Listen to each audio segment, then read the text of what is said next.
여러 논란이 나온 이번 잼버리 대회, 영내에서는 성범죄 파문까지 벌어졌습니다. 태국 남자 지도자가 여자 샤워실에 들어갔다가 적발이 됐다고 하는데 분리 조치가 되긴 했지만 주최 측에서는 문화적 차이 그리고 경미하다라는 등의 발언이 나오면서 논란이 계속 커지고 있습니다.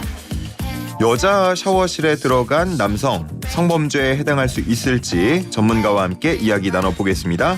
성범죄 전문 변호사 이은희 변호사 전화 연결돼 있습니다. 변호사님 안녕하십니까? 안녕하세요. 예. 자, 이번에 잼버리에서 논란이 된 성범죄 의혹 상황 혹시 보셨나요? 네, 봤습니다. 예. 뭐 이렇게 좀 간략하게 정리를 해보자면 네.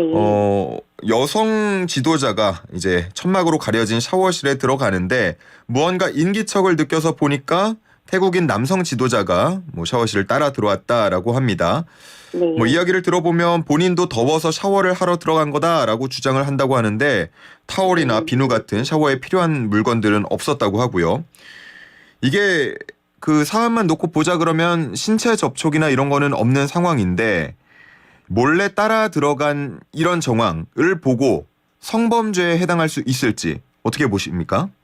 사실 조금 사안이 애매하기는 합니다. 이제 무엇 때문에 그러냐면 예. 일단 들어가면 안 되는 곳에 들어간 거기 때문에 주거 침입죄 적용 여부를 좀 검토해 볼 수 있는 부분이 있습니다. 보통 이제 뭐 화장실이라든가 혹은 남의 집이라든가 이런 어떤 주거에 침입하는 했느냐, 주거에 실제 침입 시도를 했느냐 혹은 시도를 이제 실제 성공에 이르지는 못했지만 그 시도를 했느냐 이런 부분을 볼 수 있는 형법상의 조항이 있고요. 예. 그 외에 만약에 이제 성적 목적을 가지고 다중이용 장소, 그러니까 예를 들면 뭐 모유수유실이든 화장실, 뭐 샤워실, 목욕탕 이런 이제 다중이용 장소에 침입을 했다라고 하면 우리가 이제 성폭법이라고 얘기하는 그 성폭력 처벌 등에 관한 특례법 제12조 위반이 되게 됩니다. 예. 그런데 이제 여기서 이 어떤 것이 주거 침입죄가 되고 어떤 것이 다중이용 장소 침입행위가 되느냐 혹은 아니면 아예 안 되느냐에 따라서 범죄가 될 수도 있고 범죄가 아닐 수도 있고 혹은 범죄 안에서도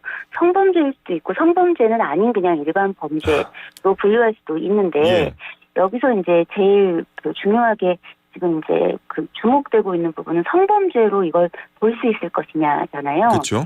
이제 그러려면 이 사람이 이제 성범죄를 시도했다든가 아니면은 뭔가 이제 성범죄를 시도할 것으로 보이는 어떤 정황 혹은 이제 몰래 따라 들어가서 몰래 숨어 있다가 이제 뭘 지켜보고 있었던 어떤 정황 같은 것들이 그러니까 성범죄를 할 목적을 가지고 이제 그런 걸 추단할 만한 상황이 필요한데 예. 아마도 지금 이제 그 주최 측에서 처음에 뭐 이제 이 부분을 성범죄로 좀 취급하지 않았던 처리하지 않았던 이유에는 우선 이제 이 당사자가 뭐 그런 목적은 아니었다라고 부인하고 그리고 이제 다른 종류의 이제 행위라든가 숨어 있다 발견된 게 아니라 실은 이제 숨어 있지는 않았던 것 같아요.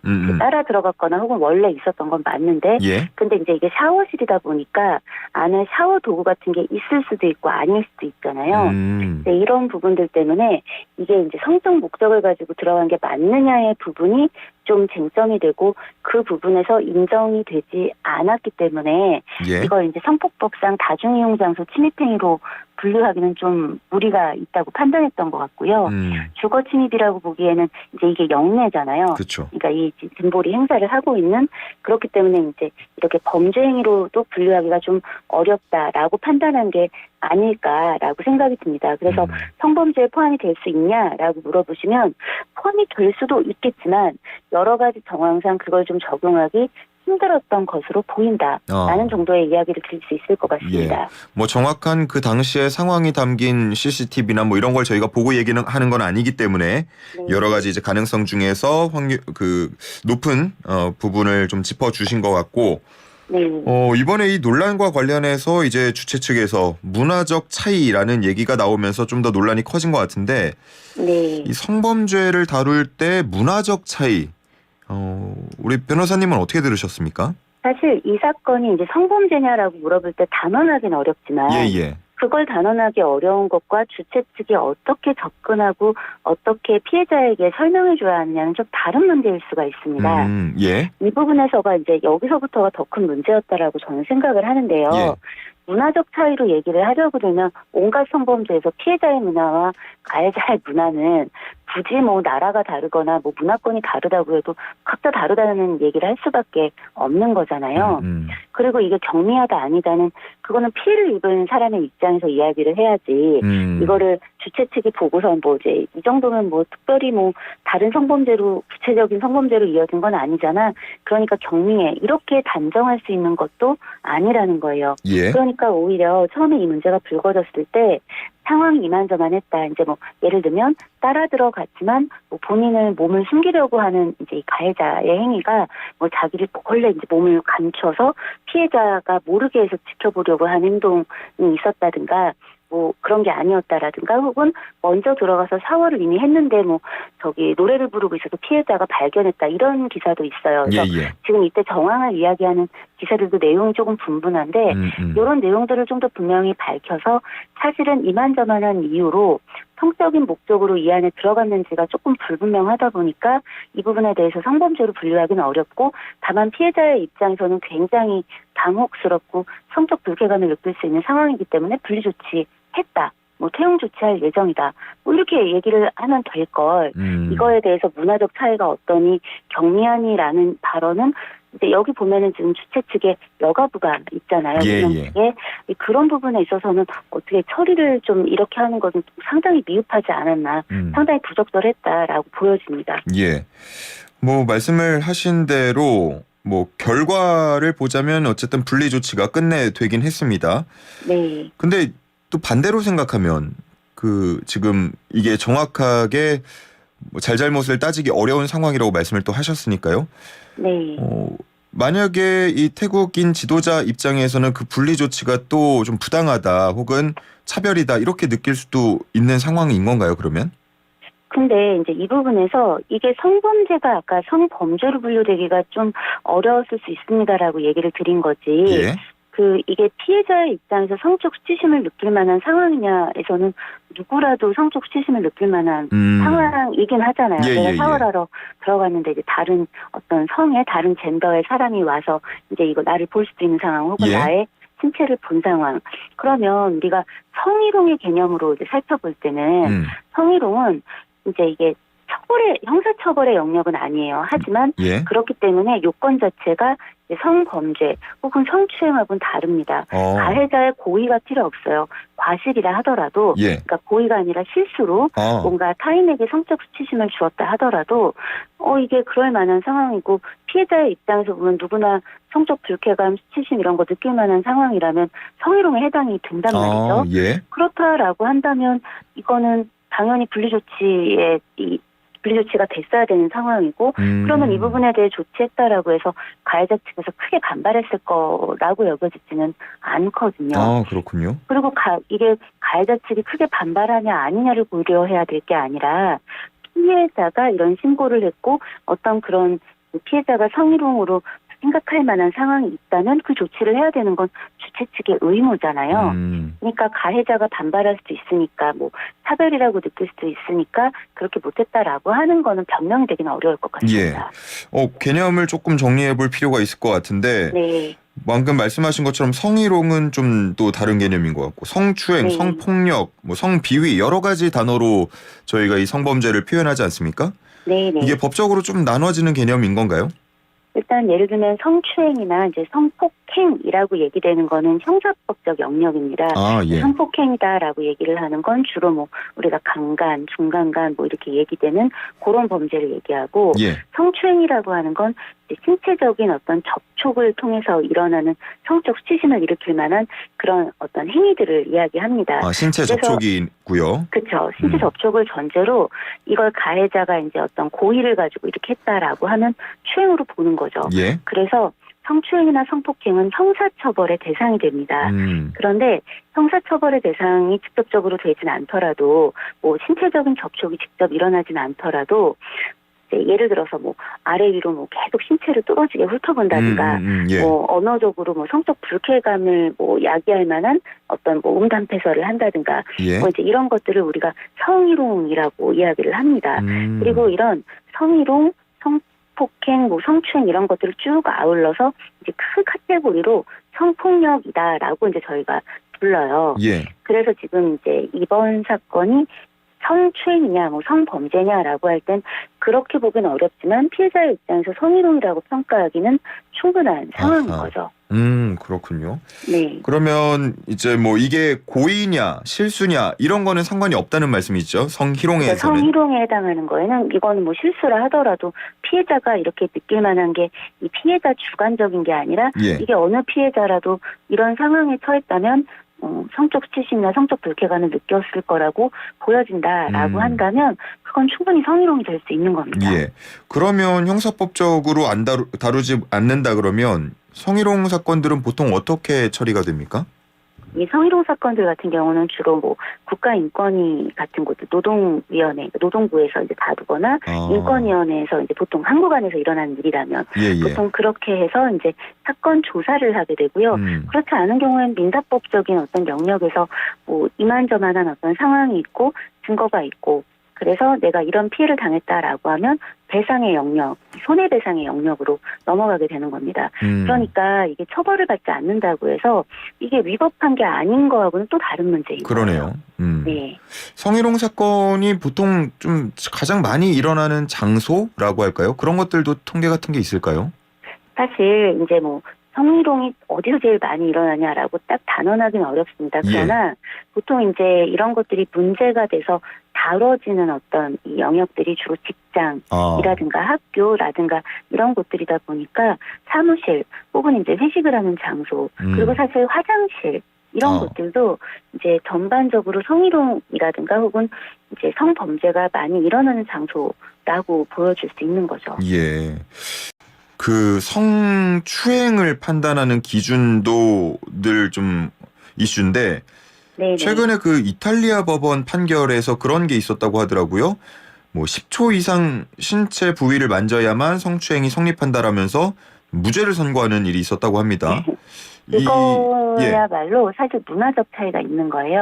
왜냐하면 이제 이게 지구는 둥그렇고 크잖아요. 예. 그리고 이제 나라마다 문화적 차이가 있고, 근데 이제 제가 이런 거를 우리가 두고 문화적 차이가 좀 있는 겁니다라고 얘기를 하는 게 우선 그 신체 접촉을 인사라든가 일상적으로 좀 가지고 있느냐 아니냐 차이가 있잖아요. 예. 근데 이탈리아 같은 나라들은 이제 좀 일정 신체 접촉이 있는 그런 이제 인사법도 있고 그런 것들을 좀 많이 하는 국가란 말이죠. 예. 그런 부분들 때문에 순간 이제 되게 짧게 어떤 신체 접촉이 이루어진 경우에 이걸 어떻게 볼 것인가가 쟁점이 될 수가 있어요.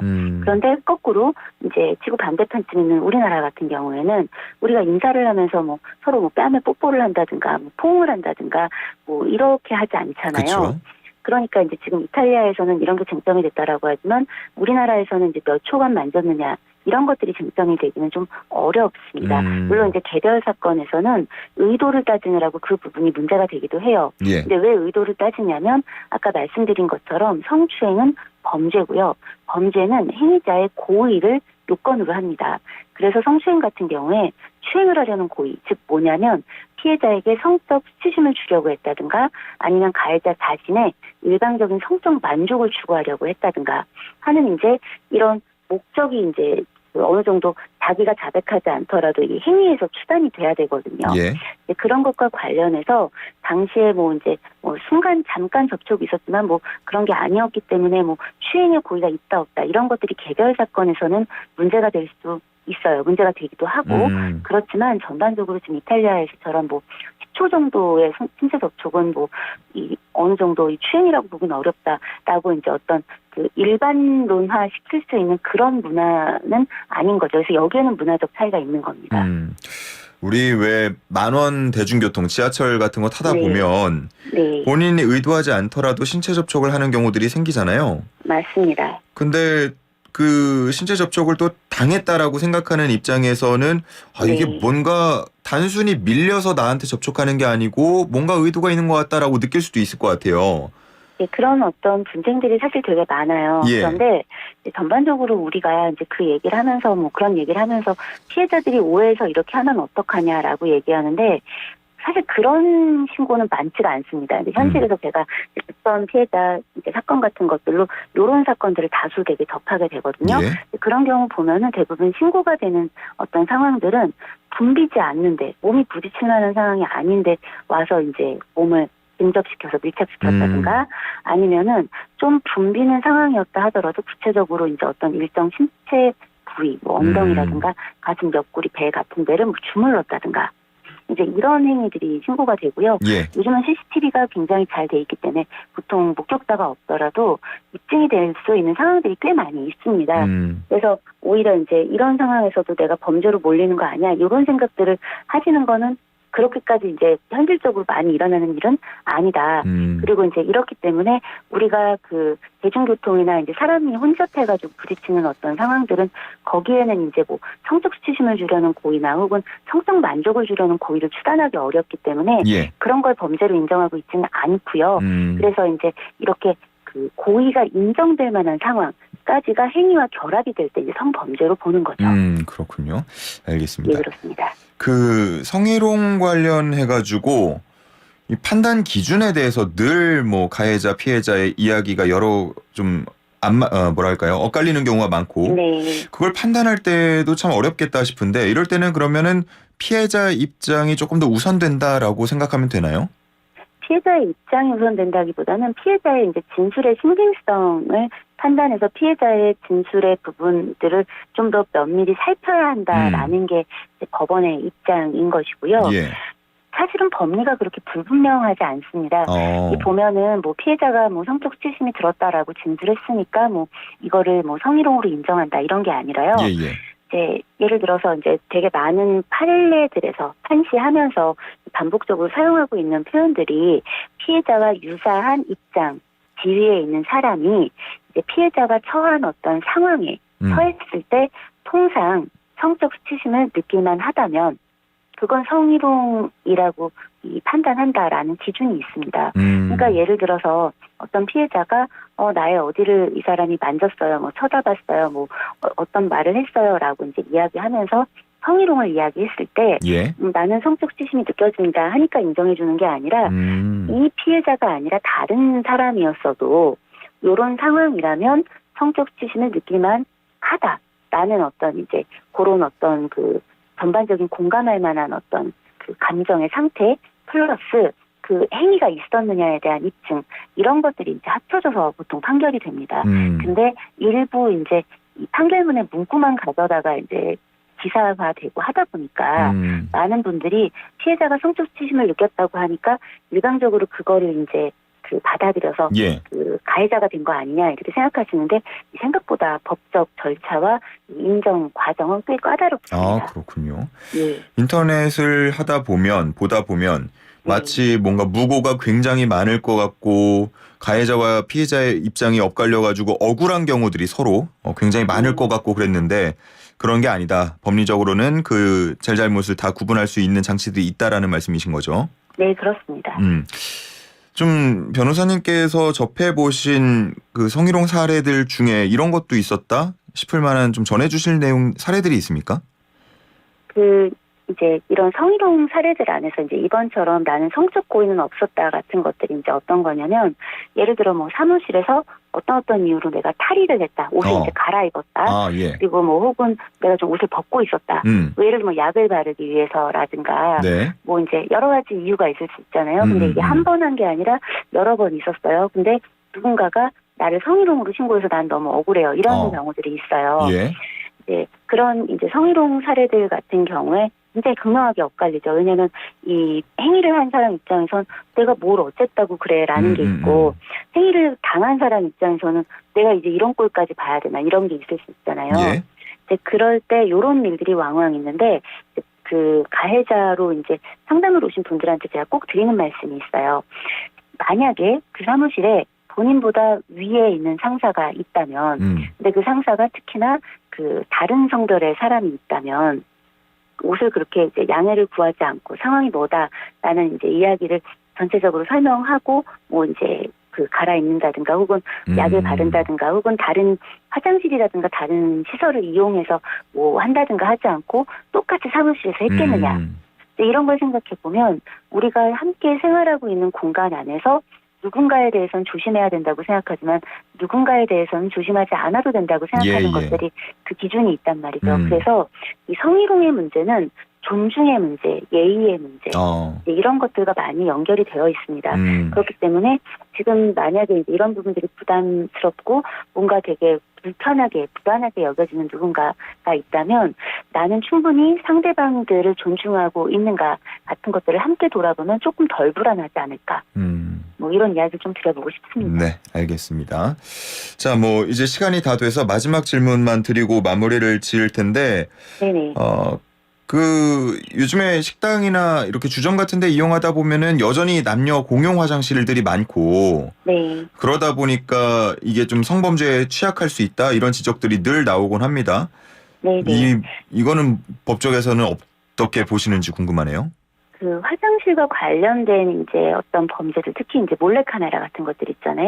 예. 이런 것들은 계속 지난 5년 동안도 보면은 이제 범죄 신고 횟수만 놓고 보더라도 거의 뭐 몇 배씩 뛰고 있는 그런 범죄들이에요. 아직까지 굉장히 인식적으로도 낙후되어 있고 처리도 잘 되고 있지 않은, 그리고 아직까지 되게 횡행한, 그래서 그런 부분들에 대해서 법조가 들여다보아야 한다면 다른 개념으로 우리가 들여다봐야 될 게 있어요. 남녀 공용 화장실이라는 게 해외에서 볼 땐 되게 생뚱맞을 수 있거든요. 이건 사실 우리의 되게 그 편의에 의한 거잖아요. 사실은 분리되어야 마땅한 건데 분리하지 않고 있고, 이제 그런 중에 화장실이 분리를 해놔도 좀 아직까지 불안한 공간으로 여겨지고 있는데 아직까지도 이제 남녀 공용 화장실이 많이 있다. 이런 것들은 좀 개선을 해야 된다라는 입장이고요. 그래서 이제 일각에서 이제 트랜스젠더 혐오 차별 실태나 이런 것들과 관련해가지고 나오는 이제 모두의 화장실이고 이렇게 말해지는 것들이 있어요. 성중립 화장실이라는.